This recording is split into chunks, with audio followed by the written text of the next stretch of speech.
A month before our wedding, I found out that my fiancée was texting her ex. I decided to ghost her, cancel everything, and go on our trip by myself. Then she appeared, pleading with me to come back. Hi to all of you. I, 26 years old, am engaged to a woman, 27 years old. I want to give her a call, but Ellie will do for now. I discovered her sexting with her ex a few moments ago, and next month, we are meant to get married. It hurts so bad, you know? Alright, so it's been more than 4 years since we started dating. She brought up the subject of marriage last summer. To be honest, I was surprised. It's not that I wasn't serious, I just hadn't given marriage any attention. However, after hearing her talk about it, I thought, why not? I cherished her. After 4 years of dating, we have been friends for 5 years. For me, marriage was the next logical step. This year, we decided to get married in the spring. To make it official, I got her a ring for New Year's. On Valentine's Day, she gave me a ring as well. Everything seemed ideal to me, but it's not. She couldn't have been doing this behind my back, in my opinion. I apologize for making this widely known. I work from home, though this morning I went on a 2-day work trip. At home, we share a PC. She uses her home computer most of the time, because she works for a bank and isn't allowed to check her personal email on her work laptop. I've got my work laptop open and my personal email open. I seldom ever use the PC because I also have a tablet. My laptop broke, much to her dismay, so I had to use the home computer. I proceeded with my task after logging in with my email. Her mailbox was open in another minimized browser, and I was unaware of it. After some time, I noticed that Felix's email keeps appearing. Felix, if you're reading this, I'm too exhausted to make up a false name, so screw you. Felix was her college sweetheart, her ex, far as I knew. Throughout their time in college, they had been dating. She offered me the explanation that their separation occurred because he returned to his native country. We met approximately a year after their breakup, and I asked her out almost a year after we had been acquainted. During the early stages of our dating, I mentioned my previous relationship that didn't work out. I inquired about her feelings on her history. She informed me they had split up amicably, and she didn't hold any grudges against her former partner. It disturbed me for some time for no apparent reason, although I'm not sure why. If she was still in contact with her ex, I asked her. Refuted it. The discussion came to an end there. She didn't give me any justification for bothering her about it. Now in the present, I noticed Felix's email. Without hesitation, I opened it right away, and holy cow, did it make me sick. It was the most ridiculous thing I had ever seen, an unending series of emails. She was telling about how much she misses him every day, and how she finds self-satisfaction in remembering their crazy nights together. I read her responses more often than his. It was about her indulging in sexual pleasures, touching herself, and getting wet just by thinking about him. She talks about how she wishes he will touch her. It seems that she misses the way he used to knock on her back door. I started to throw up after reading this because she said exactly, "My $8 hole itches to take you in." It's been ages since someone drilled that hole. For a split second, I wondered if it was actually her or if the account had been compromised somehow. However, the discussion lasted for months on end. She's not the woman I was deeply in love with. Can't believe that. She lies, let me tell you that. Every now and then, we go all in. Actually, she's the one who claims it hurts and is disliked by it. I never push her into something she doesn't feel comfortable with, since I respect her boundaries and choices, and thus bemoans the fact that she is craving something. I really want to take a big swing at her and rip her $1 right now. You have no idea how much it hurt me to read and even write this. 2 days ago, she sent him an email saying, "I don't know why am I even marrying this person when his weenie is half of yours, LOL. He responded, "Ruffle, poor guy. Dumbware. I want to bury myself." I mean, how am I supposed to face the fact that my future wife was discussing me with her ex without telling me? I keep pinching myself to make sure this isn't a horrible dream, and that this is genuinely happening to me. It's hilarious since she told me the exact same thing the day she sent the email. "You're too big for me. You know my body so well. Oh yeah, you're so good in bed." I promise that men remember these compliments. Does this imply that she was previously lying to me? This query is raised. I should say this again. There has never been an issue in bed. We eat together primarily 2 or 3 times a week, and she claims not to have a big appetite. Every 6 months, she takes a 2-day work trip, during which she gets horny. After that, I'm looking forward to making her happy. I'm not sure how to respond or what to do. Before making a choice, should I wait for her to come back and confront me, or should I just disappear? To be honest, I'm so angry right now that I want to destroy everything and set the home on fire. Neither my friends nor my family have heard from me yet. Next month I'm getting married. Even so, what do I tell these people? That my future wife was lying with me, nude, and sexting her ex? Wherever she may be, I want to find her, slam the screen in her face, and demand an explanation. Has anyone ever encountered a situation like this before? What was your course of action? I'm so freaking out, man. I'm becoming crazy. My feelings are just really erratic. It resembles a wave. There are times when I feel like I should wait for her to arrive, other times when I want to disappear completely. Must I?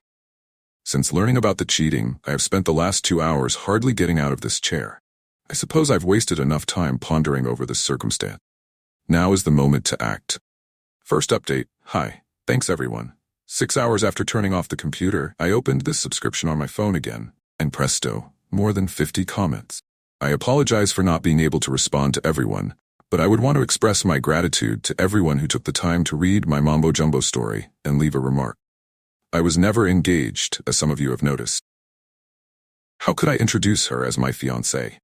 I'm not sure what kind of societal structure you guys are in, but in our case, I regarded myself as engaged because we were going to get married and had exchanged rings. I'm asked by people if there are any warning signs. No, really, no. Not even a warning sign. It was she who first broached the subject of marriage. There hasn't been a single hint of dishonesty in the last 4 years of dating. It was the ideal partnership. That's how she presented it. That explains why I was in such shock. My partner cheated on me toward the end of our first relationship too, but it wasn't shocking because she flagged all the warning signs. I caught her in her very first act of cheating. I therefore constantly had my eyes and ears peeled in this relationship. Speaking of updates, I did, as the majority of you requested, disappear. After reading those lengthy email threads, nothing remained to be tackled. I would like to give credit to user EagleKing47 for an excellent proposal. I saved the email to my phone after downloading it. Even if I didn't need the proof, it never hurts to have it on hand, in case. I thus preserved it as a backup printout. Now for the action. I started by changing the house's locks. I called my manager and briefly informed him of the situation, not in great detail, just that I had to postpone my wedding. He allowed me to have my alone time for 2 weeks, and seemed to understand. I packed my things, made a 1-month reservation at a cheap motel, and received a discount for my extended stay. I then packed everything she owned and shipped it to storage.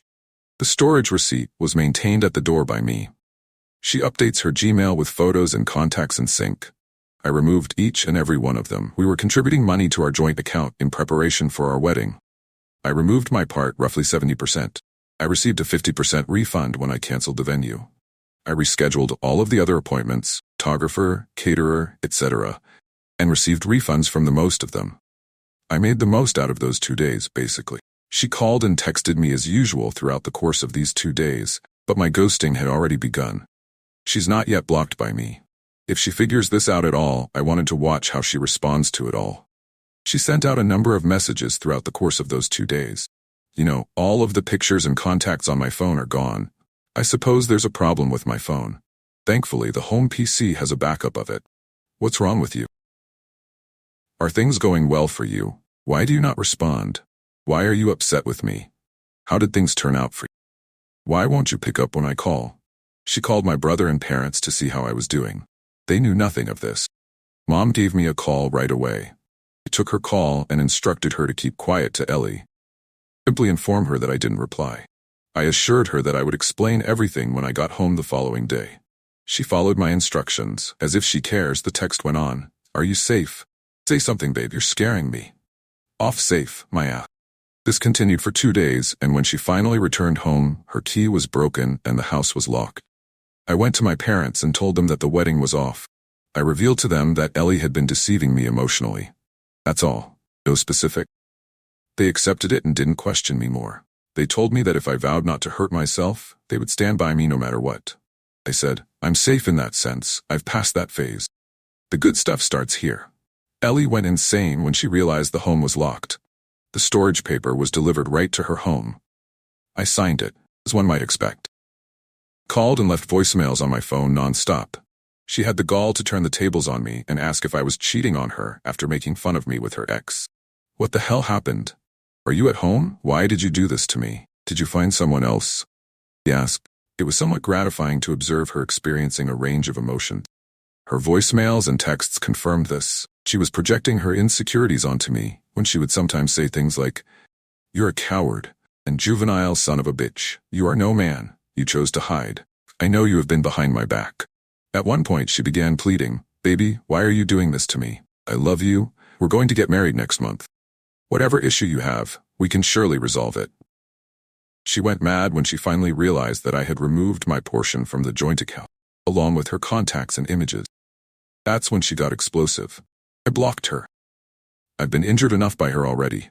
I was tired of being mistreated by her. It was said in the comments that I was lucky to escape harm. Yes, I did. I've been residing at the motel while I consider my option. I'm glad the wedding invitations hadn't been sent out yet. There would have been a lot more questions and answers to provide when sending a cancellation. No one from her family, friends, or acquaintances has called me. Her emails are safe with me. I haven't revealed them to anyone yet. I've blocked her on all platforms. I have left every group that we were involved in. I appreciate all of your feedback. I was worse yesterday. I'm not better today, but I'm not as bad. I want to get through this. Regards. Hi everyone. A long time has passed since then. She believed that I was inside the house, starting from the point at which I departed. She repeatedly pounded on the door and window, only ceasing when her irate neighbors emerged to silence her. And suddenly, she's at my office. I took a break since I knew what she was about to do. I told the receptionist that I would be out of the office for the foreseeable future on sabbatical. At the front desk, Ellie left me a message. I was shocked at her lack of shame. It said, "You can't hide from me, son of a bitch. I'm going to hunt you down and rip you apart." She had the audacity to write such things for me, considering what she had done to me. My blood boiled, and all I wanted to do was track down and tear apart her infidelity. However, I knew it was her move. She wrote that on purpose. She is cunning and skilled at manipulating people's emotions with words. I inhaled deeply and talked myself out of this idea. I called my manager to ask if I could work remotely instead of spending the entire day curled up in bed, since all of these things were driving me insane. He gave his approval and advised me to ease off on the task. I spent a month working from home. The motel was located in a secluded area of the town. I purposely picked a remote location. I wanted to avoid seeing any well-known faces. I locked myself away for a few days before letting myself go and exploring the neighboring forests and deserted lake. Sort of like nature treatment, that was. Up until the wedding day, I believed I was improving. Few of my close friends and family members did recall that the wedding was quickly approaching and that they had not received an invitation. I told my close friends about it gradually. They were all equally surprised because they hadn't anticipated it. The most time that my best friend had spent with us was this. I asked him to be completely honest with me about whether he had ever thought Ellie wanted to ride her ex, or whether she was generally harboring this kind of animosity towards me. He claimed to have thought of her as the ideal material woman bride. I'm not sure if she's a liar, or if we were just stupid for hiding it so effectively. Weeks later, I was discussing that cheating once more. I had hoped that it would help what was left of me go on, but instead it made me feel even worse. We also reserved a trip to Alaska for our honeymoon. I attempted to cancel this as well while I was canceling the other wedding-related items, but there was no reimbursement. I declined travel insurance, leaving the trip uninsured. I made the decision to go ahead. However, since Ellie also had the itinerary for the trip, I was concerned that she would follow me here. You never know. Maybe this trip will help her think things through. However, I had erased her inbox. Fortunately, my account made the reservation, thus she is unable to access it from end. So here I am, blogging about my horrible existence while relaxing in a comfortable cabin surrounded by breathtaking scenery in Alaska. I hope this is where everything ends, and that this thick forest contains all of my fears and anxieties. Third update. Humor is a part of life. Who do I happen to run into? Yes, Ellie, my ex-girlfriend. She couldn't find me elsewhere in the city, so she did follow me here. For the first 30 seconds, at least, the interaction was unsettling. As I was idling across the desolate terrain, I noticed a woman coming toward me. I didn't give it much thought. I recognized her as Ellie as she drew closer. It was simultaneously very humorous and annoying. How could I proceed? I was unable to escape her. Walking away was the only rational thing to do, but she ran and stopped me. I don't want to talk, I said. She would not stop screaming that she had looked all over the town for me, that she had left a note at my office to take advantage of my weakness, that she had taken a ticket to Alaska on the off chance, just to have it confirmed at the hotel where I had checked in. Tomorrow was the last day of the vacation, and it dawned on her yesterday that I might be spending our honeymoon alone. She provided my information to the airline and hotel so they could see if I had canceled the trip. The strategy was in place. She wagered, bought the first plane ticket to Alaska, got the information about my itinerary for the day from the hotel, and came after me. She followed me for half a mile while running this stuff. She responded that she wouldn't until I heard her side of the story. But I turned around and screamed, "I don't care. You need to leave." I said, "I don't need any more information." I was exhausted after a while, not just from trudging away, but also from a range of emotions crashing through me. I got up to ask her to tell the rest of the story. She continues, "How can you ghost me like this? We were supposed to be married last week. You cannot do this to us. If there was something bothering you, we could sit and discuss it. Have I ever ignored your feelings? No, right? You cannot break up with me just for this trivial matter. I am turning 28 in 3 months. I need to get pregnant and have a baby before I turn 30. We cannot ruin our plan. You know how much I love you. After everything you did to me, I came so far chasing you to mend things between us." Her final 2 words touched the wrong nerve. I yelled, "Really? This is what you want to talk about? Gaslight the situation, or treat me as the bad guy? You're a narcissistic and self-centered woman. You don't care about anyone but yourself, and your stupid life goals of getting married before 28 and having a baby before 30. At what point are you going to talk about your cheating?" She yelled, "That's not cheating. I have never met him after college. I have never cheated on you, not even the first base." And then the waterworks began. This is the sober version of what I actually said to her, but it didn't stop me from yelling back at her. Sexting your ex, talking about your sexual fantasy, touching yourself thinking about him, and then telling him that you want to get drilled by him. All of it comes under cheating. Moreover, you mocked me. You lied to him that I don't go back door. You're manipulative. You lied to get his sympathy or whatever. She appeared surprised. I yelled, "How? By mocking me?" This cheeky bitch winked at me shamelessly and whispered, "It was just for fun. You know, I was just trying to spice up things between us." It was like, you can't just make things up. I definitely didn't mean those things. You're blowing the stuff out of proportion. You know what I told him is a lie. She just restated the same points, saying nothing new. She claimed to love me, but it was all a lie. I interrupted her in the middle and told her I didn't want to hear any more explanations. I no longer have any love or respect for her. She became aware that she had made a grave mistake at this point. She expressed regret and begged for another opportunity. In addition, she asked for another chance, stating that she had committed years of her life to this relationship in order to achieve her goals of getting married by the age of 28 and having a child by the age of 30. And that I could not ruin it now because she had never physically cheated on me. She is insane. She attempted to follow me to the resort, but I pushed her off and told her that if she attempted to break into my cabin, I would report her as a trespasser. She collapsed upon the earth, wailing like a ferocious beast. I never even looked back to see if she was all right. I returned to the resort. I had to catch an early flight home. I've packed my belongings. Within the next 2 hours, the staff would drop me off to the airport. I'm not sure if I can sleep. Even so, I feel renewed and relieved. Though that was not what I was looking for, perhaps the confrontation and the contact provided a feeling of closure. I suppose I can leave the motel now and return to my house. She is not going to return, in my opinion. The house is too enormous for one person, so maybe I should break the lease. I'm going to rent a smaller place. I might keep writing in my journal about my life. Putting the feelings in writing feels fantastic. I appreciate you taking the time to read this. Eager to continue interacting with people and giving back to the community. Salutations.